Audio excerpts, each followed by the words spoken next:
Welcome to Influential Entrepreneurs, bringing you interviews with elite business leaders and experts, sharing tips and strategies for elevating your business to the next level. Here's your host, Mike Saunders. Hello and welcome to this episode of Influential Entrepreneurs. This is Mike Saunders, the Authority Positioning Coach. Today we have back with us Maria Taffo, who's a federal benefits consultant, and we'll be talking about navigating TSP withdrawals and tax implications. Maria, welcome back to the program. Thank you for having me again, Mike. It's a pleasure to be here.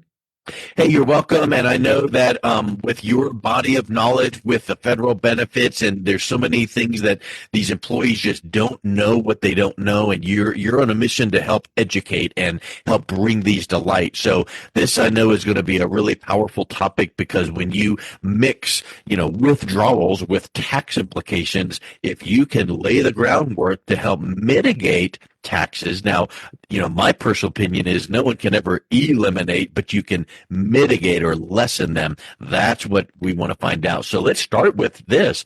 What is TSP? What does that stand for? Great question. TSP is a thrift savings plan. That's the equivalent to the 401k for everybody in the private sector, an employer-sponsored IRA. Okay, so it's similar to the 401k, and it's similar in the sense that money goes in pre-tax. So at some point when you start taking money out, now you have to address the tax implication. That's correct. With the TSP, you have what they call the traditional TSP way to contribute into the account, but in 2012, the TSP introduced the Roth option, which allows you to pay the taxes up front, have the money grow tax-free, and then have it come out tax-free. Now, I know in the private sector that a Roth conversion strategy can be really something powerful to look into, where you start taking money out of one of those types of accounts that haven't been taxed yet, pay the taxes, put it in a Roth. So with this is a nice idea to be able to use your TSP as a Roth. It makes me think of something. Let's say that someone has already contributed, let's just pick the number, 10 years into their TSP, and then find out, oh, well, I never knew I could do this Roth, so I'm going to start contributing to the Roth side. So now they've got a specific amount of money in the non-taxed, traditional side of the TSP, and then now money building up in Roth. How would that kind of scenario work?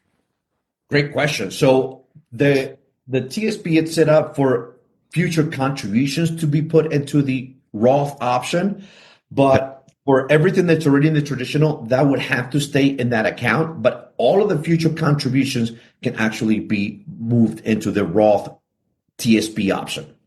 Okay. That's a good point. And is that something where it's just a matter of calling their administrator and saying, please now make this change, and I now want to pay the tax up front through their payroll, and then start contributing to the Roth? That's correct. So all they have to do, they can log into their online account and switch to the Roth. Also, they can log into their payroll software and switch the contributions. But with this Roth, we're used to Roth IRAs have an income limit and a contribution limit of around $7,000. With this Roth option, there's no income limit, so you can contribute to this Roth regardless of what your total annual income is. And then second, the maximum that you can contribute to this Roth option is the maximum allowance by the IRA code, which in 2024, it's $23,500. And then for the catch-up, an extra $7,000. So we can put into this Roth account the max IRA allows us to contribute every year, plus the catch-up. The catch-up is if you're 50 years of age or older, you can contribute an extra $7,000 for 2024 and $7,500 for 2025. So that's interesting that you bring that up, because like we discussed in a previous conversation, The FERS benefits package that federal employees get gives some extra things that you don't see in the private sector. Well, what you just said there with limitations to Roth contributions, some of those are lifted, expanded, and gives you some great opportunities that way. And if it makes sense, now, I'm sure that you would say this to every one of your clients. A specific strategy doesn't make sense for every single person every single time. So if that makes sense, it's nice to know that there's some relaxed and expanded benefits through that Roth opportunity. That's correct. And that's why usually I run into federal employees that, don't even know that they have access to this Roth option. And Yeah. when we're planning for, withdrawals, when we're planning for the future, when we're planning for avoiding tax issues, this is something that will save you a ton of money, not just in taxes, but also it'll provide the tax-free growth that we all want in our investments. So I know we're talking about taxes, and I know that you're probably not a CPA, so you need to, disclaimer that and say, hey, you talk to your CPA, or maybe let's have a joint a meeting with your CPA to make sure some of these recommendations, align. But talk a little bit about some of the strategies retirees can use to make sure that their TSP withdrawals now are aligning with their tax brackets. That's correct, Mike. I'm not a CPA, but I do work alongside a lot of CPAs and bring them this information that in most cases, they don't even know it's accessible to their own clients, right? Yeah. So that's where it really becomes really powerful to understand, that that their tax brackets in retirement most likely are not going to be less. They're going to be pretty much what they are today. And then based on what they withdraw from the traditional could potentially mean that they're going to be paying higher taxes in retirement. So this Roth option, even though most CPAs will not agree with me on paying the taxes up front, when we run numbers and, after numerous plans, we identify that taxes are not going to be cheaper for federal employees in retirement. So paying them now and having that money continue to compound, tax free will be a huge advantage for their client. I know that you don't have a crystal ball, but I would venture to say if we had a box that says, do you feel taxes will go up in the future, yes or no? Most people will say yes. And in my uneducated perspective, I always tie it to a big factor of will taxes go up is our federal deficit, which grows by the second. And the only way to tame that is to lower government spending, which we know never will happen, or to raise taxes. So if that is a major driver, then I would check the box. Taxes are going up in the next 5, 10, 15, 20 years. So that's kind of what we're talking about here. If everyone is nodding their head going, yeah, I agree with that, then what can we do to pay the taxes now when we know what they are so that that fund grows, that Roth account grows later, and you don't need to worry about it, right?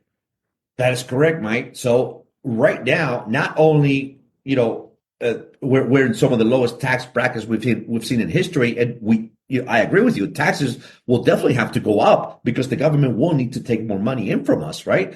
But the idea of this money growing tax free, the idea of the tax brackets utilizing the current deductions, utilizing the current standard deduction, right? The standard deduction got introduced back in 2018, and with the tax law expiring next year, right? Because right now, our current tax law is due to expire at the end of 2025. So therefore, we know that we're going to have a new tax law. So we don't know what the new tax law is going to look like. We don't know what the tax brackets are going to be in 2026. And we don't even know if we're going to have a standard deduction. So that's why we want to anticipate and take advantage of the current standard deduction, the current lower tax brackets, and making sure that we have these extra deduction. Kids under the age of 18 are an extra deduction on top of the standard deduction. So making sure that we put in this money at a lower tax bracket, utilizing these deduction, which I usually like to call it as a coupon, right? I try to let people, hopefully educate them on an easier way to understand things. You say tax deduction, it could be confusing, but think of them as a coupon. having coupons to offset your income now. And then in retirement, literally, we're probably going to be out of deductions. So we're not going to have things to offset it. Therefore, we're potentially going to pay higher taxes in retirement. I want to clarify something that I know just crossed my mind, and maybe other people have thought the same thing. We've talked about higher taxes and we've talked about tax brackets. And there's two things, those are two different things. One is the amount of taxes that you have to pay, the higher taxes. And then the bracket, if you make between this amount and that amount, that's a bracket. Well, the minute you make any more than that higher amount, then you go to the next higher bracket, the next higher bracket. So we don't know what those brackets will be. Those can shift. And then whatever bracket you're in, what is the percentage of tax you're going to pay? That's what we're talking about can go up. So there's actually two things working here, right? That's correct. And that's something that when we analyze or when we run the numbers, on the traditional money and on the Roth money, the traditional money, remember, on the way out, based on those tax bracket, will get added to your total annual income. Yeah. Federal employees, they're going to have a pension and they're going to have a Social Security income. Therefore, that withdrawal will get added to that annual income. And if that annual income is upwards of 18-20%, that means that withdrawal is going to pay that percentage in taxes, 18-20%.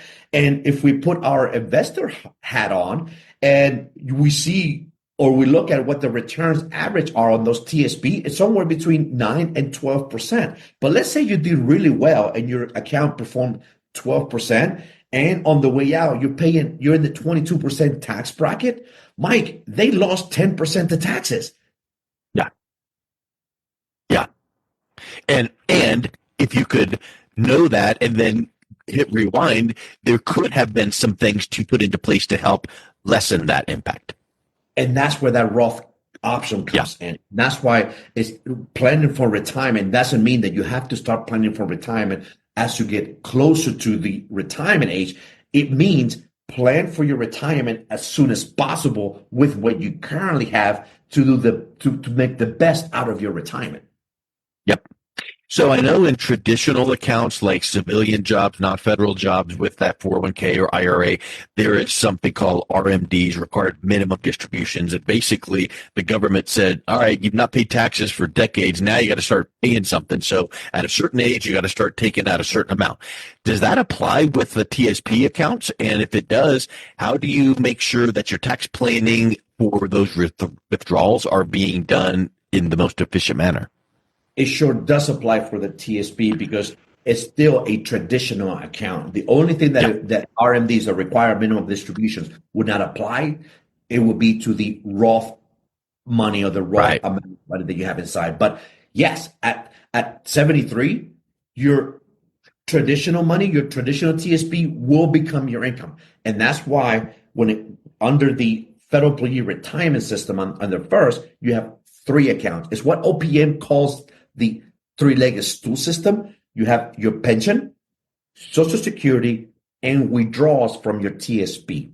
Okay. Now, when you add those 3, we identify what your total annual income is going to be for that year. And of course, the higher the amount, the higher the tax bracket. In most cases, it's a good problem to have, but I'm sure just like me, I'm okay paying my fair share of taxes. I'm just not okay paying more than I have to. Yeah, if I know there's a way to ethically, legally pay less, let me know about it. Here's something that I had mentioned earlier about, wow, so many jobs these days don't have a pension. And here's, the federal employees package that has the TSP, which is like a 401k, and then the pension type plan. So here's a question. Let's say that a retiree goes, oh, I'm getting Social Security of X amount of dollars per month. I've got my pension that's coming in to me. I don't need I don't need any more money this year. So at age 73, when you're talking about the required minimum distribution amount and they're looking at their TSP, they might think in their mind, yeah, I'm good to go. I've got all this other stuff, so I'm not going to take it out. But that could be a big mistake, right? Big mistake. And that's probably one of the biggest mistakes that most federal employees go through by waiting for, for the RMDs until age 73 just to make some of these withdrawals. Because if they retire early, and Mike, some federal employees out there will retire at what they call the minimum retirement age, which is age 57 with full benefits and full income, and not withdraw money until age 73. If they can plan ahead and start making small withdrawals every single year up to where their tax brackets allows it, right? Withdraw it and then put it into a Roth IRA using that Roth conversion, right? They could minimize their huge tax liability by the time they get to age 73. So, hopefully that they could, minimize that liability down by half and hopefully eliminate it by the time they get to age 73. So that's why it's important to understand what access you have, what are the options, because if they qualify for the immediate retirement at age 57, they have access to their TSP as early as age 57. Wow. Yeah, I think that, having someone that can help them navigate through this deadline, that deadline, here's what you need to be aware of, here's some options for you, just huge, because if you trigger one of those penalties, it's done. You can't unwind it. So I think that's a big point that people need to keep in mind. So can you think of some examples or real life scenarios where people made TSP withdrawals in the wrong way and it negatively impacted their tax situation, and then an example where you guided them and someone else, another client, that you helped them avoid a negative situation? Definitely. So the biggest problem I see is when 2 years ago when the market was down 16-18%. I had a 74-year-old that came into my office and the market was down 16% and he had to take the RMDs, which is right around 4%. His account depleted by 20% in 1 year. Okay. Wow. That's a huge problem because he had to make a withdrawal while the market was down. So it was like a double whammy. Bingo. You're seeing it. And, wow. and then on top of that, in order for this guy to make up that 20% loss, remember, the market would have to make 40% in order for him just to make it back to zero. Yeah. So wow. that was a huge issue. And that's something that we're trying to avoid with planning accordingly and staying ahead of the curve. Now, another problem that I see a lot, it's federal employees will max out their TSP thinking that they need a lot of income coming out of this account, and they don't. I'll probably say 12 to 13 years ago, a lady came into my office. Her husband had just passed, and he was only 4 months into his retirement when he passed. And she came to me and said, after we ran everything, after we helped them with their estate planning and we transfer everything to her, she realized that they didn't need to save so much money throughout their career. They could have taken that extra vacation, they could have afforded that extra nicer car, or they could have, spend more money, with the family. And that's another thing that most people are not taking in consideration, not having to need, the need to save so much money throughout the career and create more cash flow to enjoy the moment, because that's another problem, right? The problem is not saving too much, and then the problem is it's saving too much, right? That's the balance that I think we gotta get it in place as a retirement plan, not have to realize and get to retirement and see this huge pile of money, which is not going to be used accordingly, right? Because remember, the way that the TSP was designed for federal employees, it was designed to be a supplement of income to their pension and Social Security. Because I've also seen a lot of federal employees never put a penny inside their TSP and still have plenty of money to retire with. Because they had the pension and then, of course, the Social Security. That's correct. If we just run a 2-minute plan, right? If I bought a property and in retirement, even if my property is not paid off, if I sell my property, whatever I get out of it, I dump it into my retirement home. Now I have my pension and Social Security as regular income. and it's going to be somewhere between $40,000 and $60,000 a year. And without a mortgage, in most cases, that's plenty of money to cover most of your needs. Yeah, that's a great point. And I think another thing that people don't really take into consideration is sometimes not knowing cost you in that emotional distress, like what you just said, like, oh, wow, I could have got that extra thing or car or whatever and still been good to go. So having that plan in place and having that clarified, factoring in like what we're talking about here, those tax implications. Now, we never know exactly because who knows what bracket and what tax rates. There's always a little bit of margin for error. But if you've got a plan in place that factors that in, boy, that's a huge gift that you can give to yourself to sit down with someone like yourself and say, what should I be planning for? And that kind of gives them that, breath of fresh air. It does, because I see too many federal employees get to retirement and not being able to use their entire savings. Remember, unfortunately, the traditional TSP, the money that's in there, it's not liquid. They can't access it because of taxes, right? They don't want to withdraw so much money to where a third of it is going to taxes. So they're limited to the access or the amount that they're accessing every single year. They got to play around with those tax brackets every single year, so that way they take enough without having to jump up to the next tax bracket. And that's something that most federal employees should be planning, the day that they start in the government. Yep. Well, I tell you, again, this has been so educational, Mario, and it's great that you can help, shine a spotlight on some of these things. If someone is interested in learning a little bit more and then also reaching out and connecting with you, what's the best way that they can do that? They can call me, text me, 240-454-6154. They could look me up on LinkedIn. We have a big presence on LinkedIn. I think right now we're a little bit over 10,000 followers just on my page. So we provide a lot of these webinars and information on LinkedIn, or they can visit our website, which is www.ifaonline.org. Excellent, Mario. Thank you so much for coming back on. It's a real pleasure talking with you. It was my pleasure. God bless, Mike. We really love what you do, and looking forward to us meeting again. You've been listening to Influential Entrepreneurs with Mike Saunders. To learn more about the resources mentioned on today's show or listen to past episodes, visit www.influentialentrepreneurssradio.com.